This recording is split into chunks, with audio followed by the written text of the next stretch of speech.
Hey guys, it's Main here, back again with another IE review. Today we have Lucky E's account. I actually have him in chat today as VV Roy. Specifically, he mentioned he was focusing on eclipsing before the hole dropped, skill card farming on V-Man, bubble goals to focus his atoms on, prep before the next samples, decision paralysis, any potential mistakes. So, general kind of account review, focusing on how to, do his eclipse skulls better. So let's just jump into it and see what we can do. So let's see where he's at in the eclipse grind. So World 1 is all but done. Got wood mushrooms left, so you left the strong ones, or the more annoying ones for last. Good job there. I do recommend really trying to get your mini-bosses up. This multi-kill per tier does apply to every single one of the worlds. So Dr. Defecus is almost at the next threshold. Baba Yaga is almost there, so do your hourly Baba Yaga so you can get the multi-kill per tier using as many Bone Joe Pickles as you can. Remember to turn off HP prayers. HP prayers actually do impact the mini-bosses and makes killing them with the Bone Joe Pickles actually a lot harder. So both Jawbreaker and Midas Mind increase their HP. Take it off if you're strictly farming Death Note kills with Bone Joe Pickles. Also recommend equipping as much damage cards you have, damage star signs, golden kebabs on your characters, the golden grilled cheese sandwiches for the percent all stat, all the damage that you possibly can. Stack it on your characters. Do your hourly Baba Yaga. Subscribe to the notification in the Discord. Type in !Yaga in any of the chats. You'll subscribe to to the alerts. Eclipsing on a different god linking setup. Were you I guess you're a dootless gamer, is that correct? If you're dootless, the hole's going to be pretty good for you, because then you can link to 3 gods. In that case, what I recommend in Pocket Divinity, doing Nobisect plus Arctis, obviously. So you can link in Lab. You can link to Nobisect on everyone. Getting your characters on Goat God, so you get the AFK gains. Or what you could do instead is have everyone link to Arctis as like Divinity, and then link Nobisect plus Snehabatu. If you're AFK, the 30% AFK gains on the Snake God are going to help a ton. If you're doing it, well, I mean, I honestly wouldn't recommend eclipsing active. That's a terrible idea. I'd strictly do candies. So linking every single one of your characters to Arctis, and then linking your characters to...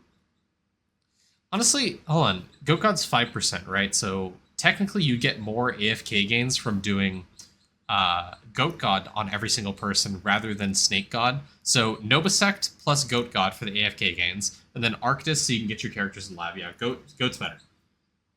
Yeah. And then once you're done with the Eclipse grind on like World 1 to World 6, depending what your kill per hour is with Nobisect, then swap your character links to Arctis, Omnifau, Goat God. Omnifau for the refinery procs, 3D printer procs, sailing, gaming procs, etc. Arctis because you want to be in Lab all the time. The Goat God gives you AFK gains, but you can also go back to Lab, level of Divinity and Lab at the same time. Also, quick mention. I see it mentioned all the time, both in Discord, Reddit, YouTube, comments, whatever.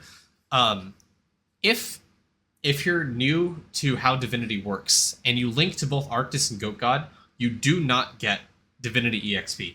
You are not counted as active in Lab for the purpose of gaining EXP, so if you link to Arctis and Goat, you will not progress both at the same time outside of Lab. You still need to go in Lab, be active, and collect both Divinity and Lab EXP at the same time. Just FYI, I see that question asked a lot. It does not work like that. Roy, I don't think you're falling for this to see all of your characters linked to Tranqui, except this character in Mindful. I don't know if that character actually is in Lab or not, but just be mindful of that. By the way, you can relink your character to Tranqui. I got roasted for that earlier. Anyways, quick FYI as well, just while we're on the topic. So he is, and I didn't realize that. Okay, well there you go. Let's see. So you're on the Eclipse grind. You're almost done at World 3. World 1. I mean, wood mushrooms. It's the least amount of respawn, least amount of monsters in the map, so it's really hard to kind of eclipse that. But it's good you left it as the last one. When you're going through World 2, I'd recommend actually getting all of your skulls up to 100 million first, because you get the extra multi-kill per tier when you get the other monsters to 100 mil. And then the first thing you do is going to be Sand Giants. Sand Giants have really high monsters in the map, so mob respawn actually makes them respawn faster. It makes you kill more monsters per hour when you use candies. So when you go, try to eclipse it Sand Giants first. And then, kind of go in order. Sandy Pots, Mimics, Crab Cakes, so on and so forth. Because the HP's low, you get high multi-kill per tier, etc. And then after that is... I can't remember what you splice in World 3. I think it's Sir Stashes, if I'm not mistaken. I don't know which mob has the most amount of monsters on the map for World 3. World 4, it is soda cans. I know that. So you want to do that first. But generally, that rule applies. You want to do 100 mil kills first, and then do 1 billion for Eclipse. Yaga in 3 minutes. Go do your Yaga, Roy. Or Lucky. Go do that. So when you're on the Eclipse grind on the world that you're doing, get your characters up to 100 mil kills first on the Death Note. Thermistors World 3. And then once you're at 100 mil kills, the first one you want to Eclipse is the one that gives you the most amount of kills per hour. Generally in World 1, that's going to be Frogs first, as opposed to Gmush. And then you kind of go in order. So Frogs, then you go back to Gmush and go through the world kind of naturally. After World 1, World 2, Sand Giants. World 3, Thermistors. World 4, Soda Cans. World 5, I want to say it's Tremor Worms, but they have a lot of HP, so maybe do Citronins first? Stilt Bowls? I don't know.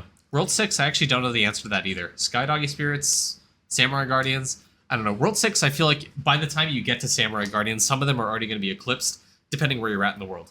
Say hello to Regina. Okay, Death Note aside, generally recommend going in order. So first mob to the last mob, with the exception of the Sand Giants, Thermistors, Frogs, etc. Mini bosses, also something for you to focus on. So subscribe to the Yaga notifications in Discord. Go do it whenever you get the chance to. Okay, what else did you say? Card farming on V-Man. Yeah, just make sure you have as much card drop chance as you can, drop chance as you can. There's a starred sign for card drop chance. There's a bubble for card drop chance. I think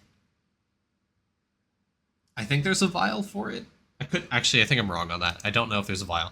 But as much card drop chance as you can on V-Man. If you're doing monsters, I actually recommend ES instead. ES has the portal kills, makes it so it respawns a lot faster. It's really, really easy to get kills and active farm on Elemental Sorcerer. There is a vial. Cool. Good job.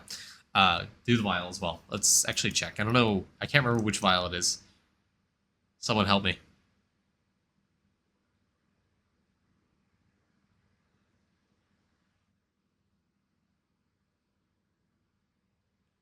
One of the earlier ones, isn't it? Goblin. Ah, there it is. Starting at 13. Good. So getting the rest of our vials up to 13 is obviously going to boost this. So doing some of the monster material ones. Sorry. The monster material ones are going to be a lot easier to handle first. And since you're at the end of World 6, what I recommend first, getting your Eclipse goals done on the world, and then going to do the level 13 grind if you're doing it on ES. Or even if you're printing on V-Man. If you're doing it on ES, it's very easy. Doing the portal kills, getting high carry capacity, doing this on ES is a lot easier to farm these base materials because it's really high multi-kill per tier. Portal kills make it spawn a lot fast, and those monsters coming out of it will drop it. So doing the Electrolyte Vial, doing Sugmas, doing the Tremor Worms, Citringens, all that stuff. I really recommend Venison Malt first as one of the vials you grind because it gives you the material cost reduction for stamps. The more 13 vials you get, the more that scales, the more easy it is to scale your stamp levels. And looks like you're at 10,000 at the very least, 11,000 what you aim for. So what I recommend you focus on stamp-wise right now is multi-tool stamp, always a great one to max out at level 220. Eventually, you can naturally hit this at 230 with the combination of carry capacity stamps as well as star signs. That's kind of way down the line, but you can legitimately get this to 230 without no stamp left behind. So get this to 220 at the very least is what I recommend. So getting more carry capacity, stamp cost reduction through sigils, through vials, and then getting as much carry capacity as you can through Matty Bag Stamp, through Little Mining Baggy Stamp, Chopping Baggy Stamp, Bug Sack Stamp, Bag of Head Stamp, just upgrading those ones. And then Mason Jar Stamp's always a good one to upgrade. Crystalline Stamp, I think you're pretty much capped out where you are. You can technically get this up to 230 if you equip Rucksack and Star Signs and the Star Sign Doubler and all that stuff. And on V-Man specifically for the material bag capacity, you can actually get this up to 230 if you really choose to. But once you get this Matty Bag Stamp up to 420, I believe, the Chopping Bag Stamp up to, I want to say like 300, 30 or something like that is where the cap is. Then you can start worrying about some of the other ones, like the skilling ones. So going back to the Cool Diggy stamp, the Swag Swiggy stamp, Hatchet, Pickaxe, the base stat stamps, the Maxo Slappo / side stamp, Intellecto, Conjo Charmo, the Stat Wall Street, the Stat Graph is kind of where the focus is. So multi-tool, Ladle Stamp. I forgot to mention Ladle Stamp. Ladle Stamp's obviously a good one. And then carry capacity, then do back into skilling efficiency, stats, that kind of stuff is where the focus would be. So not necessarily a huge focus for you because you're already at the 10k at the very minimum. But when you do focus on stamp, don't forget about it, obviously, because you still can benefit from upgrading stamps at all stages of the game. But those are the ones you want to focus on, basically carry capacity. Looking at your bubbles, you can... So focusing on where you could spend your atoms every single day, I would... if you are able to hourly click Larry, I highly recommend it so you can get this percentage up even further. It's still viable for you to get this up to like 100 and I want to say 117 is where I'm at right now with level 4,000-ish. So you can get this up like another 2, 3, 4% to get an extra chance at three levels of your bubbles as opposed to just 2. So using, I wouldn't recommend using your atoms on this. If you can hourly click it, I'd recommend doing that instead. And then from there, using your atoms, I would honestly recommend doing Big P. Once this is at a point where you can atom it, I would highly recommend atoming Big P. Big P increases your Godlink bonus because of Pocket Divinity. Even if you're Dootless, you can really benefit from this. So this is going to impact the minor link bonus that you have. Whatever you see as the minor link bonus for that god, it's going to scale incredibly. For Arctis specifically, this is minimum talent level. So you can get realistically 16, 17, even 18 minimum talent levels on Arctis if this is in the thousands and thousands of levels and you have really high divinity level. Also, I do want to point out that your characters are really high divinity level, so getting your Big P bonus up eventually when it's at the point where you can add it, you're actually going to see a lot of bonus from this.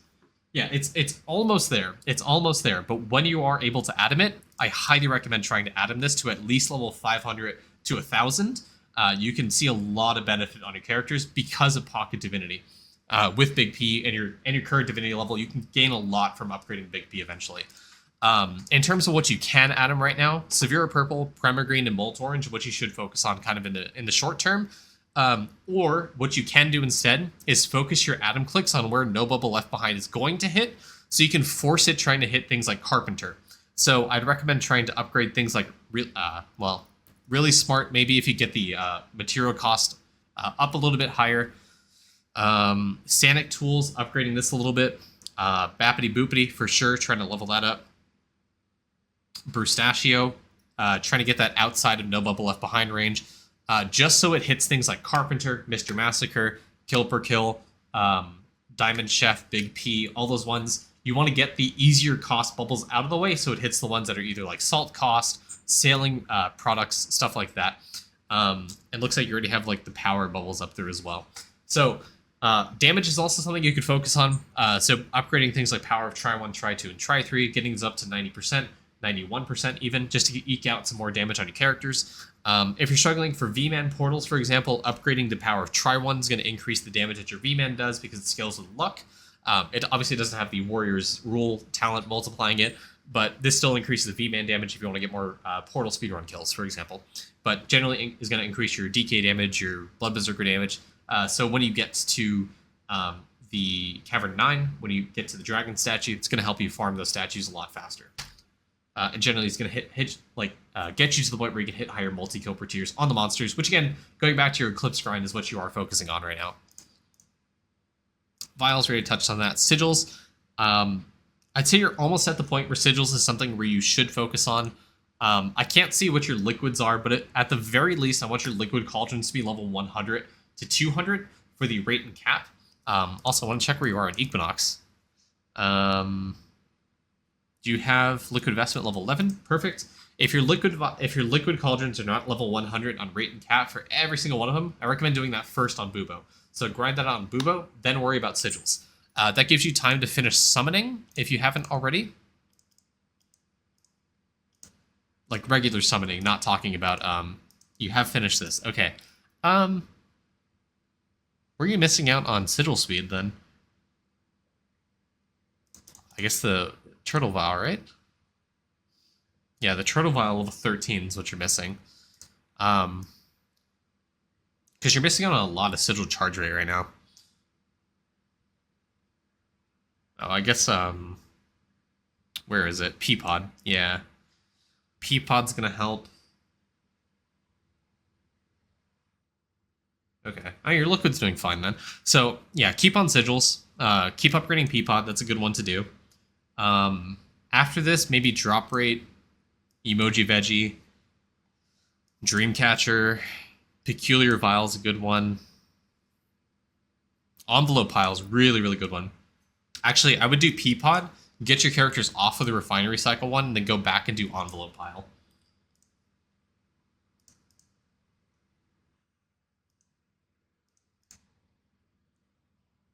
I mean, you may as well try to hit this if you can. I don't know when the last time you retrap so you can get higher critters, but getting this up to 100 is going to be a good endgame grind for you. You can also eke out a little bit of damage with the Pingus. So retrap, get like a 1 or 2 Pingus on your character so you get the daily trap on that. But speaking of trapping, I think, are you trying to get are you trying to level up the vial for critter? Oh, are you trying to do your critter vials? Are you trying to get this up right now? Oh, for digits? For digits? What? Confused. Oh, for trapping efficiency. Got it. I'm with you now. Okay. Yes. I'm with you. I think you're good here on this vial. Level 6 is acceptable. Level 7's better, but level 6 is acceptable. You would probably benefit from doing some shiny pets, of which I cannot see. Shiny. Here we go. Okay. So you can get base critters here to make your critter vials go burr. So Octodar, and what's the other one? Is Stick. This, yeah, Octodars and Sticks as shiny pets are what I recommend right now. I think sticking this at level 10 is a good stopping point for the time being. Eventually, when you get more shiny speed multiplier, then you can go back and kind of worry about getting these to 15. But for right now, getting the base critters per trap I think is going to be pretty crucial for you. The reason being is because your Turtle Vial is not level 13 yet. You can really benefit benefit your account from getting this to level 13. Number one, I haven't checked your artifacts. I don't know if you're capped on artifacts, but getting more artifact find chance, sigil speed, cooking speed, construction build rate. This is an insane vial. Highly recommend trying to get this to 13 sooner rather than later. And getting base critters per trap is going to help a ton with your Turtle Vial.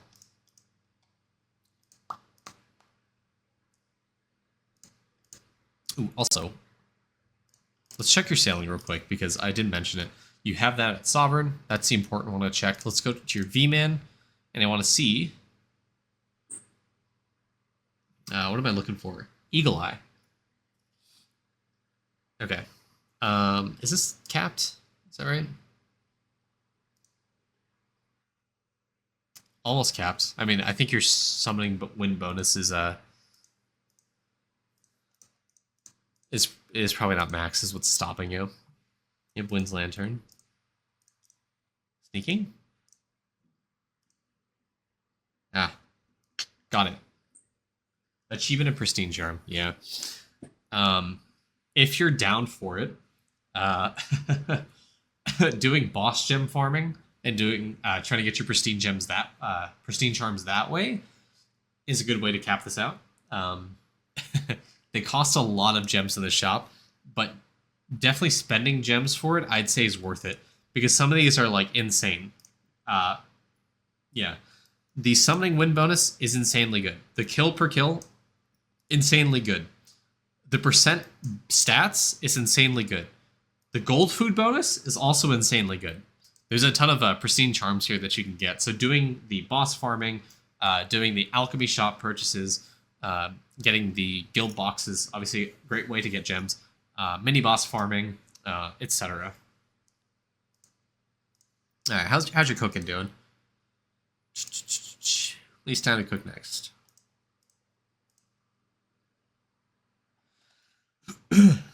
Any easy ones?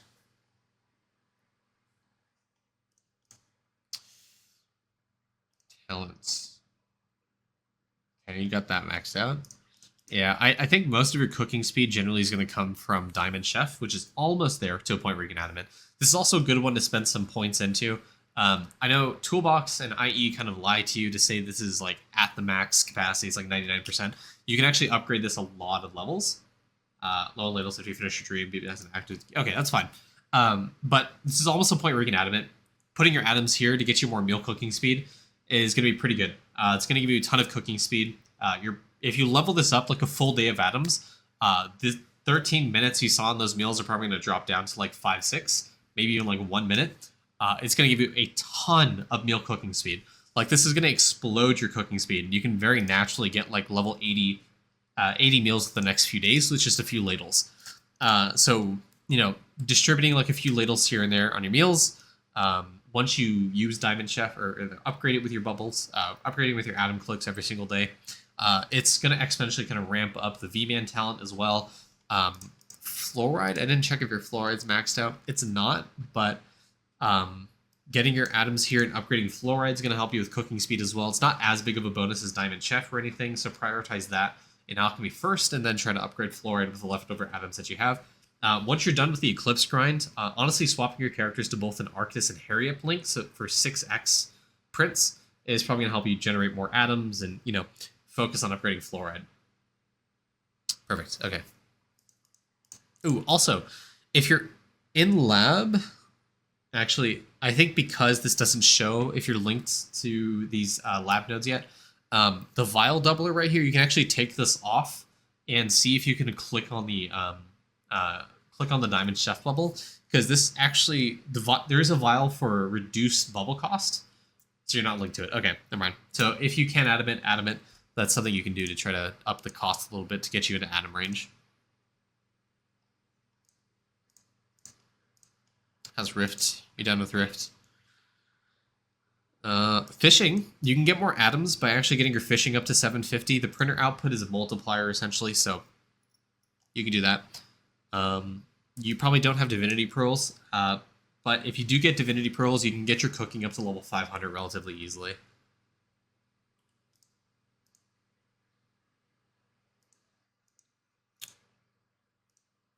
Sailing. Are you on strictly one island right now? Which I cannot see. Okay. You're kind of splitting it. Why do you have some characters on the island and some not?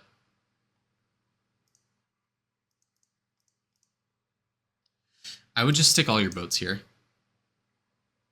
Oh, especially if you're trying to eclipse things, do Crystal Stake, then do Trial by Rock. You shouldn't have your character... Yeah, I wouldn't have your characters on... any of your characters on the Lantern Island.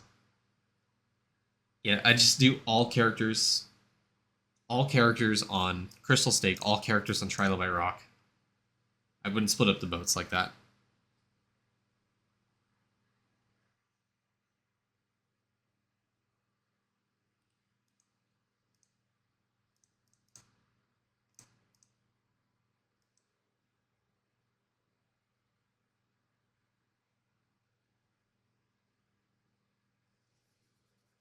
Yeah, but still, I'd still put those 3 boats on the Crystal Island. Just kind of go in order.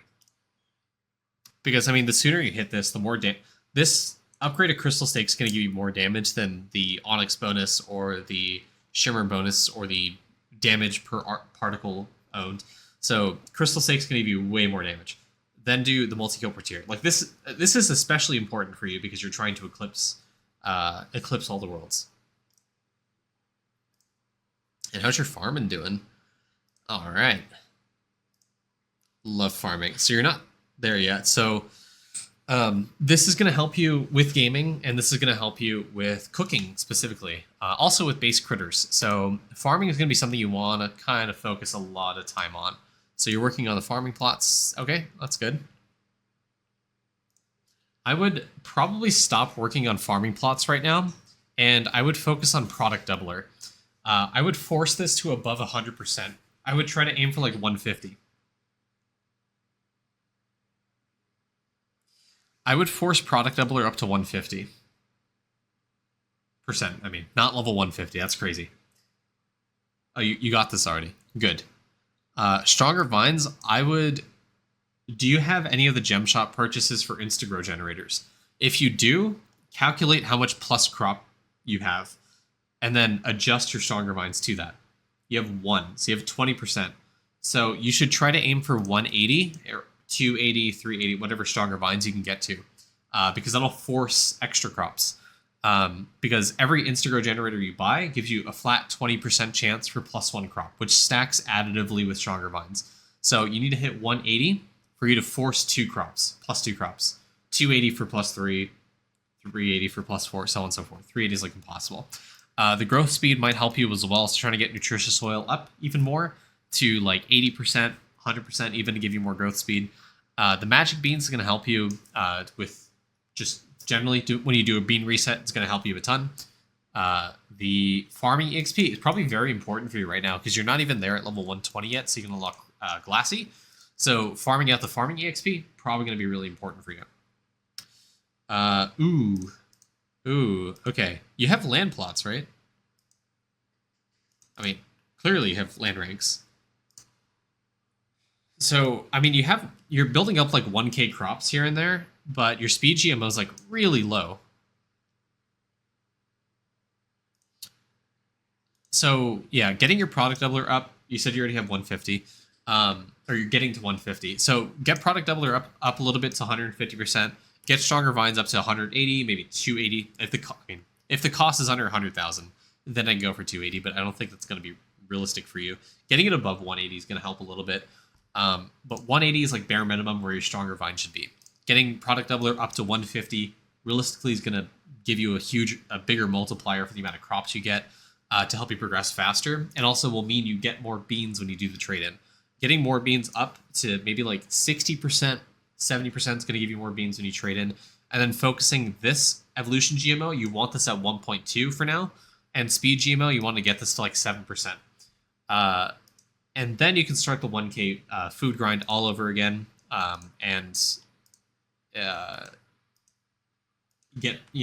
Try to focus on doing more stronger vines, more product doubler, more nutritious soil, more and more beans, more rank boost. That overall is going to help you get to the land plots 17, 18, 19, 20. So, in short, 180 stronger vines, 150 product doubler, 80, 90 growth speed, 70, 80 magic beans. Get this up to where the cost of this crop is like a 50k, honestly. And then Evo GMO, you want at 1.2x. Speed GMO, you want at 7%. And then farm up the 1k crops. And honestly, once this gets up a little bit, you're probably going to see a lot faster time of getting to farming 120. Okay, and kind of last thing to end off on, how's your gear doing? Doing good. It's not bad. I mean, the one criticism I have is your rings are kind of shit. Okay, you got that. That's good. I feel like your rings are all over the place. So doing party dungeon. Reset now to do it, or discover as many glass as you can. What I do first, I would not do a bean reset first. I would get your product doubler up. Actually, yeah. So well, how many beans are you going to get if you reset right now? 4,000?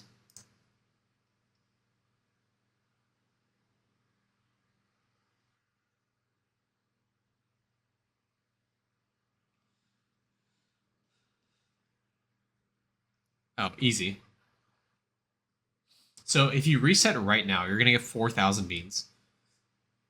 Okay, so yes, reset, because you can easily get your Evo GMO up to 1.2. Actually, real quick, before you do the reset, what I want you to do is I want you to put How do you know how many crops it takes you to get to 1,000? Like if you put 2 crops on like one plant and you let it overgrow like 16 up to 16x, do you know how many of those it would take to get you to 1,000? The reason I'm mentioning this specifically, there's a trick you can do with farming specifically. Let me go to World 6 so you can know what I'm talking about.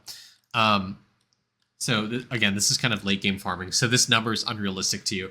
But essentially what I did here, less than 2 rows. So you see I have like 1 of each crop here. So what I plan on doing with farming is I'm going to go to the legumulite and mama trolls. I actually do this right now just to show you. I find my crop tickets. And I'm just going to change this over to farming XP because why not? I'm going to drop this, trade in my crops that I have. This trades in the crops that are in my depot right now. So I lost all my crops in my depot. So I'm back to square 0. But I still have these crops grown and they're overgrown. So what I can do is I can just click on this. And all of a sudden, I'm all the way back up to 158 million of this crop. So I'm getting the 1k bonus for speed GMO. I'm getting the 100k bonus for super GMO. I'm getting the 200 bonus for the crop evo. So you're starting off with something as opposed to nothing. So you're starting off with a little bit of a multiplier for your speed GMO to kick in to make it take less time for your crops to grow. So you see these 2 rows I have right here. They're overgrown by hundreds of thousands. So when I click these, I'll get a 100k stack on every single one of these glassy crops, which makes it so much easier and take way less time for my farming to restart after I do a bean reset. So consider doing something like this. Obviously not having 1 plot each for other crops, but doing like 2 or 3 or 4 and letting it OG to like 8, 16, maybe even 32 times to hopefully get 1,000 on your crops. So what I'd recommend first for you is I would do product doubler and I do stronger vines first up to the goals I mentioned earlier. And then having like 2, 3 plots dedicated to like 1 crop, another 3 plots dedicated to another plot, and then do your bean reset, collect those, and then you'll start off from like a base 1k multiplier for your speed GMO to kind of kick in. And then when you're late game like this and you have a bunch of glassy crops, you click on 1 plant, trade in, you'll get another like millions of beans. That's kind of how farming scales. So you see, I only clicked on 1 plot. I gained 5 million magic beans. I just reinvest that into the night market, more into speed GMO, go back, click the crop, go back to Mama Troll. Thanks for the follow, Marumba. Go back to Mama Troll, drop another crop ticket, get another 4 million beans. That kind of cycle is what you want to get into when you're at the end game of bean farming. That's how you maximize the amount of beans you get, because magic beans have a diminishing return as you get more and more crops. So it doesn't scale linearly, it scales diminishingly. So the more crops you have, the less beans it actually gives you. So turning in 1 crop at a time, as opposed to all of your crops, gets you more beans overall. So yeah, going back to what I said with your kind of early game farming example, I highly recommend trying to do your product doubler and stronger vines up a little bit more to 180 stronger vines, 100, 150 product doubler, and then resetting, having your plots kind of at the 16 to 32 times OG. Hopefully you'll start off with a 1k crop. That way your speed GMO kicks in, makes it a lot easier to grow crops. So you're not waiting for the normal 19 minutes or 30 minutes, that couple hours it takes without the speed GMO kicking in. Some people don't realize speed GMO and super GMO are multipliers to farming speed. So this plus a summoning bonus makes it so much easier to collect crops and speeds up your time in farming by like literal weeks and months. So do that. That way you're not starting from 0. And then go back, do a day market grind, get your product doubler up even more, get your stronger vines up even more, nutritious soil, more beans, smarter seeds, all the stuff in day market. And then when you do a bean reset, try to farm as much of the end game crops as you can, of glassy crops, trade those in for beans, do the whole thing over again, do the same advice, so on and so forth, and start from there. So hopefully that helps you. That farming guide specifically is going to help you with a ton of meal speed, a ton of gaming evo, so you can do like 5-second gaming, maybe even instant gaming in World 5 if you're there. Get you more pet rates, so you can do shiny pet level up more, so you can get more base critters. It's also going to help you with the base critters because Crop Evo has base critters, and that'll help you with the level 13 turtle vial. So overall, good advice. Anyways, all right, Lucky, thank you for the account. That was a good one. ended up talking about farming a lot, but there you go. Farming is kind of confusing, and the more videos I put out are going to help a lot more people. So hopefully that helps. Good luck, man. Let me know where you kind of end up. So bye, YouTube. Have a good one.